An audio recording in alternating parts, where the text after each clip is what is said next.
Good afternoon. Today is Monday, October 3rd. This is the weekly San Jose State football press conference with head coach Mike MacIntyre. San Jose State is coming off of a road win last week in Fort Collins.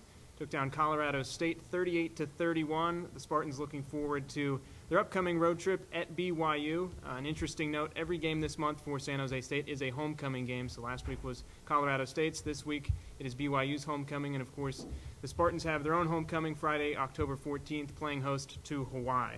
A reminder, the game this weekend at BYU, Saturday, October 8th, 7:15 Pacific kickoff. The Spartan pregame show on the Spartan Radio Network begins at 6:45. The game will be televised on ESPNU. Also, the coaches show, the Mike MacIntyre show, recording this Wednesday in downtown San Jose at Original Joe's from noon to 1. It will air on 1590 KLIV from 8 to 9 p.m. this Wednesday. And a San Jose State Spartan was recognized this week by the Western Athletic Conference. Keith Smith named Defensive Player of the Week for his effort against Colorado State. Right now, I'll bring in the head coach, Mike MacIntyre.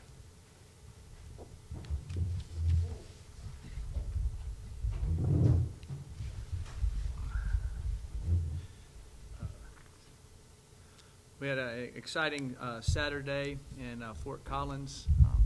Got the first road win since 2008. So it was an exciting day for our young men. I'm really excited how hard they're playing and the effort they're giving. And, you know, it's good to see hard work pay off. And so I thought the young men played really hard. We started fast and finished strong. That's our slogan. Somehow we got to do a little bit better in the middle, and we're going to work on that. But I think we came a lot of adversity, made a lot of plays, and you know, Colorado State's a very good football team coming into the game. They were riding high and had a lot of confidence, and it was an exciting day. It was a good crowd. It was a fun venue to play in. We're excited about going to play BYU there. They came off a dramatic win Saturday and come from behind fashion, and Riley Nelson, their quarterback, did a great job of leading them 99 yards in 2 minutes to win the game. So it was an impressive win for them. They've won now 2 games in a row against UCF and against Utah State. So they're a very good football team, starting to click a little bit on offense, and it'll be a very, very good test for us. I'll take any questions. Mike, can you give us another update on Brandon Rutley's status and if you expect him to play Saturday? And I'm not sure on him yet. He was here this morning, and really we won't know anything probably till game time, to be honest with you, because it looks like he'll have a chance, but I won't be for sure. What did you think of how Smith and Thompson played coming in to help out? Ben and Jason Simpson. Yeah. I thought they came in and did a good job. They didn't turn the ball over, made some productive runs, and kept us going, especially the last drive there. I thought Jason, he carried the ball, I believe, 4 times for a total of 16 yards there on that last drive, which was very big for us. And I thought he did a good job in protection. So I was pleased with how both young men filled in and helped us. If you don't have Brandon, are there things you can do with your schemes besides just plugging those guys in at running back to keep the pressure off the passing game? Well, you just hope those young men run better. You can't just change everything, then you won't be very efficient. We'll emphasize a few more things, that the strengths of those running backs compared to Brandon, and go from there. Does the coaches of the chain, losing Rutley, if you don't have him, how much more do you rely on Faulkner to Otten? It seems like they've had a lot of chemistry, especially against Colorado State. Right, and we will definitely keep relying on Faulkner to Otten, and the running game enables Otten to come open a little bit better also. So we'll definitely utilize that, and that might be something we would have to rely on more. But they've been a pretty good connection the last 2 weeks, to say the least. I watched the game on Saturday, and it seemed like you guys had a few miscues with the turnovers. Can you talk about the 2 turnovers for your offense? We're leading the league in turnovers on defense, the one turnover we had where our 2 receivers was making a cut. Chandler made a good cut, really juked the DB out and was taken off, and the other receiver was trying to block a guy and got knocked into it. It was just kind of a fluky thing, and then their corner read a route of ours pretty good, and Matt threw it up, and they made a nice pick there. So those things happen. We don't need them to happen. One of them was an aggressive mistake. The other one was we just got to read it a little bit better and go from there. It seemed like that game, you guys had it under wraps at one point, and kind of let them back in the game. How does facing that adversity of letting the team back in Colorado State and coming back and throwing that Jabari Carr touchdown, what does that mean for your team? Well, I think it means a lot. College football and football in general is such a high and low, ebb and flow type of situation with momentum. Playing at their place, I knew they would rally and try to come back on us and make some plays, and they did. But in the fourth quarter, again, we played really well. We're 24 points to 7 points in the last 3 fourth quarters. So we're doing well there. When we needed to make the stops, our kids rose to the challenge. Our offense took it the length of the field and put it away. So it was an exciting day. Yes, we'd like not to have the mistakes, but that's part of the game, and we need to keep that from happening. We need to be a little bit better with the football. Coach, I wanted to ask you about the status of Coloto, Fred.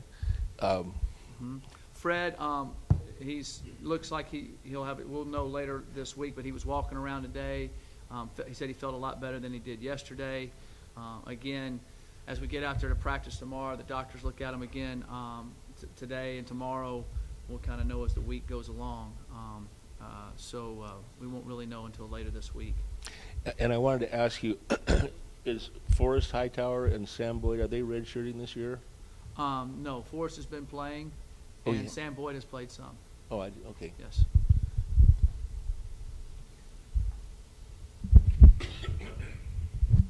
Coach, how will Ronnie Yell do in place of Brandon Driver, and what do you miss without Brandon?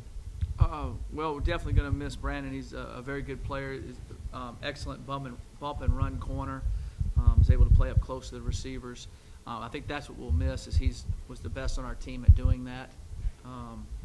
The good thing about Ronnie's played a lot of corners, played a lot of ball. He can also return kicks for us, which are some of the things that Driver did also at times. And also he replaced Brandon Rutley on punt return the other day when Brandon was out. So Ronnie's played a lot of football, so he has a good experience factor, and I think he'll do well. He made a big pick at the end of the game to finish the game for us, so I think he'll do well. Can you talk about how big of momentum this is when on the road and also with the back-to-back wins? Well, for our program right now, it's like I said before, I think it is the word huge. I really do.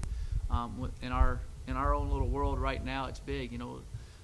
I'd say 80% of our football team had never won a road game, and I'd say about 80% of football teams never won back-to-back weeks of wins. So when you do that, the kids' momentum, you can see them excited about playing. They definitely believe they can beat anybody, and there's no doubt we can. And when you have that attitude, then those type of things start falling your way, and they start happening more and more. You talked about the turnovers on defense. Do you see the defense as being a little more aggressive, a little more opportunistic? Yeah, I think that we are a little more aggressive. They made some plays on us the other day that we wouldn't like. We wish we could have back. But we're also bigger, we're physical, and we're more fast. And when you're bigger and you're physical and you're faster, you start causing turnovers. And it's all about the athletes on the field and how they arrive. Keith Smith hit the young man that caused the fumble. Well, Keith Smith is 22 pounds bigger than he was last year. He bench presses 50 more pounds. He squats 50 more pounds. He's faster. He's more powerful. He hit that guy right in the hole like he did last year, and he buckled the guy, and the guy dropped the ball, and we pick it up and run it in. Last year, this time, he wasn't strong and physical enough to do it, and that's where the difference is made. I know before the game on Saturday, you talked about using Desmond and Matt, in combination, and it didn't seem like you did that much against Colorado State. But can you just talk about that situation between the two of them moving forward? We want to always have Desmond ready to go at any time. We were clicking there and going along, and we didn't feel like we needed Desmond in to run the ball. We were running the ball so well without it at that time. There'll be some times when they might stack it up, and we need to be able to have a quarterback that can run the ball to alleviate, pull out a linebacker, pull out a safety, that type of thing, which, as you see in college football, happens all the time. But Saturday we felt like we needed to do that, and we felt like that the rhythm of the game and the way we were playing was going fine. This coming week against BYU, you face a defense that's much better against the pass than against the run. They're 28th nationally against the pass and 78th against the run. What are you looking at on the offensive side of the ball come this weekend? Well, we're just going to keep trying to stay balanced and keep moving the football. We're able to take advantage. I think we have enough versatility in our offense that we can take advantage of what the defenses give us. Our quarterback can handle it. We have good receivers. We have good tight ends. So I feel good about that. We'll go in there. Every game, like I tell you, is a season within itself. They'll come in and they're going to do something a little bit different than they've shown on film. They'll come in and they'll have a couple guys that are, that'll do better in the game and are making plays, and they'll have a couple that aren't. We'll find ways to attack different ways to attack different people. So we'll go into it with a plan to attack it, and then when we get to the game, there's always changes that are being made. And with the flexibility of our offense, I think really helps us to be able to keep moving the football. Speaking of film, you have Nelson playing against you guys this week. You have film from this year from him, but he played for Utah State against San Jose State 4 years ago. Is there any archive looking for that film, or not really? No, he was WAC Freshman of the Year when he was a freshman. He's a very good football player. The thing that I've noticed about him on film, it seems like to me, is he is a phenomenal competitor. It looks like he just competes every play and just loves playing the football game. And if he's the quarterback, we'll have to find a way to stop. He'll be a little bit more effective at the running game. He's a very good runner. He has a very good arm also. I think he brings a lot to the table. If Heaps is the quarterback, he's an exceptional athlete. He was really playing well at the end of last year because we watched some film this summer. I mean, the UTEP game, he lit them up. I think it was 45 or 48 to nothing at halftime of the bowl game. So they're both, I think, they got two really good quarterbacks, and so that's good for a team to be able to have. Mike, can you talk a little bit about the brothers, Peter and David Tuitupo, how you got them? I guess in Peter's case, his brother helped recruit him here to you guys, and what they've been able to do for you guys this year. David and Peter are two phenomenal young men. Coach Kent Bear recruits Snow Junior College in Utah, and so we signed David, and he's defensive end, big, good. And so he gets here through the spring, and he's loving it. And after spring's over, when we have our exit interview in May to go home, and then they come back in June, he goes, "Hey, Coach, my brother Peter's getting back off of mission." I go, "Okay, good. Tell me about him." Well, he played tight end, and I said, "Well, can we get some film on him?" And he goes, "Yeah, I got some." So we watched the film. I said, "Oh my gosh, he's really good." And I said, "Well, we need to find out about this." He said, "Well, he only calls in every Sunday, every 2 weeks. We can talk to him on the phone, I said, "But, we can't talk to him. He's got to be released, all that." So he said, "Hey, they'd be interested if you're interested." So when he came back off a mission, he got a release from, I believe it was at Washington State, because he wanted to come here instead, he said. So he came and visited us. We liked him. He liked us. And one thing led to the other, and now we have both of them. And Peter's a really good tight end, and David's a really good defensive end. And the other good thing about them, they're both about 6'5", about 250 to 260 pounds, and very sharp young men, good academically. The thing that's interesting is their mom's a professor at BYU, so this game Saturday will be a big deal for their whole family and for them. So I know they'll play well, and I know they're looking forward to the game. Do you have a sense of the complicated emotions for them this week? They grew up in Oroville near there. Yeah. I think their older brother played at BYU. Yes, he did. I know that David against Mm-hmm. Imagine what that's like for them. Well, I think they're just really excited about going back and playing in the game, and they'll have a lot of family there and a lot of friends, and I know they'll be excited about doing that. So I think just the excitement of playing in front of hometown friends and hometown people will be an exhilarating experience for them. Is Peter a nice compliment to what played on? Oh yeah, Peter's a very good compliment. Peter's a very good football player. That gives us two big, strong tight ends that can run, block, catch. They're very good. They're very good tight ends. I don't know if anybody else in our league has two as good as them, to be honest with you, when it's all by the end of the year.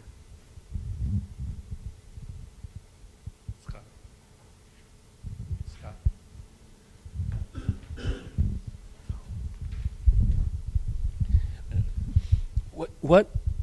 What is the depth chart now at running back?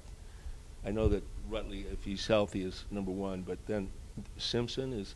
Well, we'll make a decision this week as we go through practice. We went into last week where Ben went in before Jason, and then in the last drive we put Jason in, and he did well. So we'll just kind of do it by committee and go from there. and just rotate those guys. And we might have another guy depends on how he does this week in practice to throw into the mix also. You're taking 4 running backs back? Well, we'll take 4 running backs, yes, with Brandon included, yes. The other guy? Tyler Irvin. And Mike, staying on that same topic, generally, is this game, if you don't have Rutley or he's not able to give you a lot, is it a situation where maybe Desmond has a place in terms of making them, keeping them honest? Yes. If that's a very good point. If we're not able to run the ball as effectively as we like, we're going to do something to be able to try to run the ball. And one of the things would be to use Desmond, just like we've always had him there to be able to use him, and that changes the game a little bit because he's able to run the football and able to take a little bit of pressure off just the running back. But you're not going to do a single wing thing with a couple guys back there? No, not that I know of, not right now. It's a good thought, though. And last thing, you took Harrison Wade off the place-kicking duties a couple weeks ago. Seems like he's punting really well for you, especially this last week. Has it helped him just have the one thing to do? Well, I think it has, but, Jens was kicking more consistently than him on field goals and everything. And Jens, one of the things that Jens had to work on was his timing. He wasn't used to the timing of the snap and getting it off in time or it gets blocked. And he has really done a great job of that. Now he's down below our times like we want all the time. And once he kind of got that in gear and we competed with him and he had won the competition, they're really good close friends, so they're helping each other out. And, Harrison punted well and he kicked off well in that wind and did a good job there. So it looks like it's relieved a little bit of pressure off of him, and Jens has accepted the role at kicking and done a good job there. So I think the two of them together is the way you'd like to do it, but Harrison also is very talented. There's no doubt he has the strength to be able to do both, but I think it's working out well. Yeah, they do. In warm-ups, he goes, I wish I could kick in Colorado all the time. I said, I do too. So. You guys have scored over 30 points twice for the first time in a while. What does that mean for your offense and your team going forward? Well, I think it shows us that we have a lot of firepower. We have ability to make plays.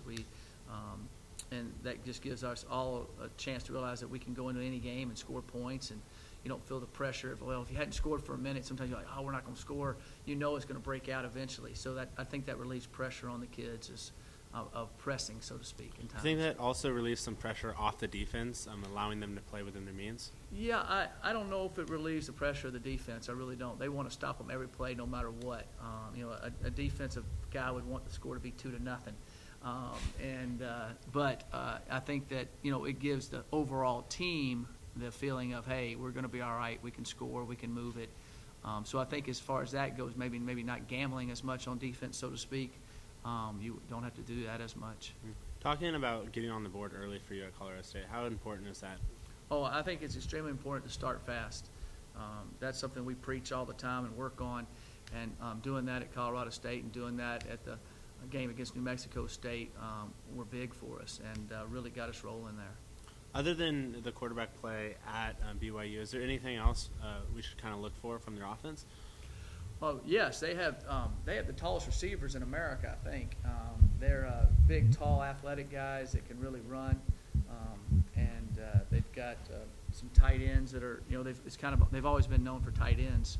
I think they do a good job there, and so I think that aspect they got an offensive line is not big; they're gigantic, and so I think that's important how we stack up against them. I'm feeling that with our depth at defensive line, we won't get worn down, hopefully.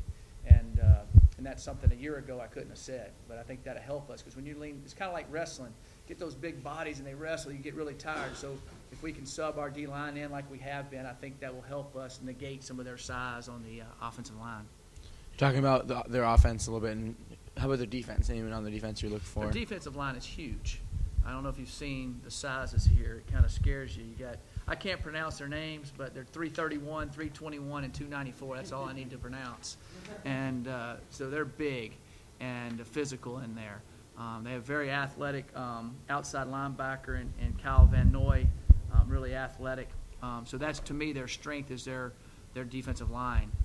Big, powerful defensive line that they're built to stop the run. There's no doubt. Yes. Yeah, Coach. Watching a little bit of the Utah State game, it seemed like Utah State had a lot of success going around the big D-line that you were talking about. Is that what you're going to try to do too? Or are you Around the outside type, so to speak? kind of, I mean, Yeah. they also mix in a lot of Yeah. stuff that No, I thought Utah State did an excellent job running the football. They had a big run on the first play of the game that got them out. I think it was an 80-yard run. I thought they did well there. You know, Utah State moved the ball really well, they just had couldn't put it away, so to speak. Had their chances to, and as far as the WAC goes and everything, I wish they would have. They've been great, but I thought they did a good job, and they ran the ball well on them. And their quarterback did a good job in that football game. You said after New Mexico State that the dam busted. The dam's open, and last you guys won again on Saturday. Besides winning obviously besides winning, what does the team need to do this weekend to keep that dam open, even if they don't win the game? Well, I just think they realize now that they can do it. That's a big relief off of you. Saturday when if you're sitting there at the game, you're going, oh gosh, this thing's like there's no, in the past it would just crumbled, and it didn't. And at no time did anybody on the sidelines think we were going to lose. And matter of fact, when we stopped them there and we forced the missed field goal, and here we go, it was fun to walk over to the offense, and they were all smiling, and the quarterback was excited. Everybody was like, here we go. There was no doubt in my mind whatsoever we were going to go down and score. Now, I didn't know if it would be a touchdown or a field goal, but there's no doubt in my mind we were going to go down there and have a chance to put it and get it done.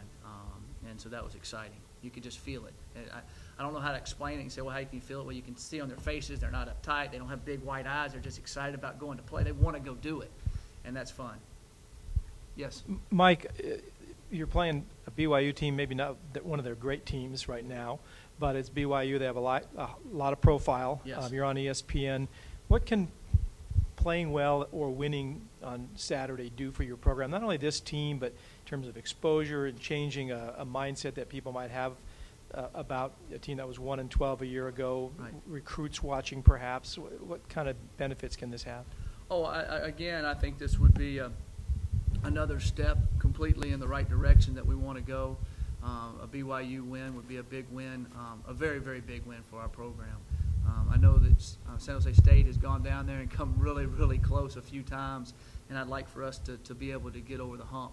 And they're a very, very good football team, and they've played a tough schedule. They really have played a tough schedule, and so it's going to be a stiff test for us. And coming away from a win from there would be another huge step in the right direction, to say the least.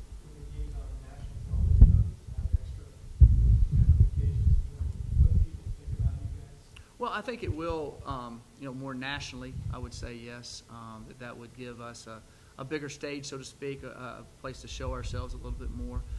There'll be more, quote, recruits seeing it and that type of thing, which would be big for us. So I think it'd be just kind of adds a little more icing on the cake, so to speak, and a little bit more reaching your tentacles into more areas, which would help us, yes. And as well as you're playing right now, this is a nice time to have that opportunity. Oh, yeah, exactly. And, the momentum's riding high, and just keep it pushing. That's the key. All right, thank you very much. Appreciate it.